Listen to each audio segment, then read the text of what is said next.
7-8 বছরের দুজন বন্ধু, শুভ আর পল্টু।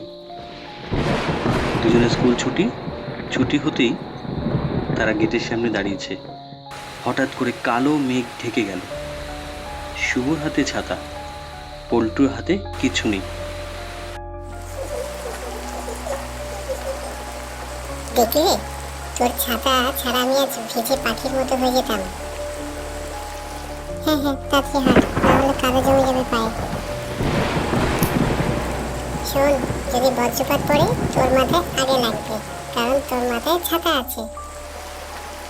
আর যদি ভূত আসে, তোর ছাতার নিচে লুকিয়ে পড়বে ভূত। রাস্তা ফাঁকা, দুপাশে অন্ধকার। তেঁতুল গাছের ডালগুলো বাতাসে দুলছে। কাদামাখা রাস্তা দিয়ে হাঁটতে হাঁটতে তারা এসে পড়ল গ্রামের শ্মশানের সামনে।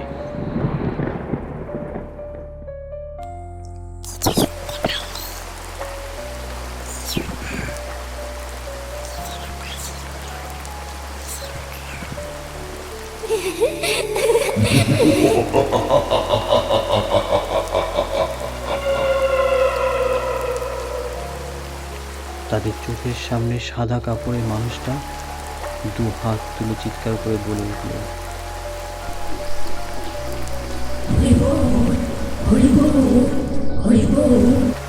পল্টু এবং শুভ দুজনে ওইখান থেকে দুজনে হাঁপাতে হাঁপাতে এসে পৌঁছালো।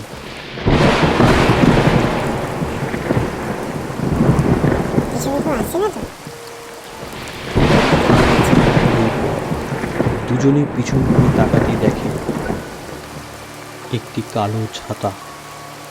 ছাতার উপর লেগে আছে সাদা হাতের ছাপ, ঠান্ডা ভিজে কাদা মাখা।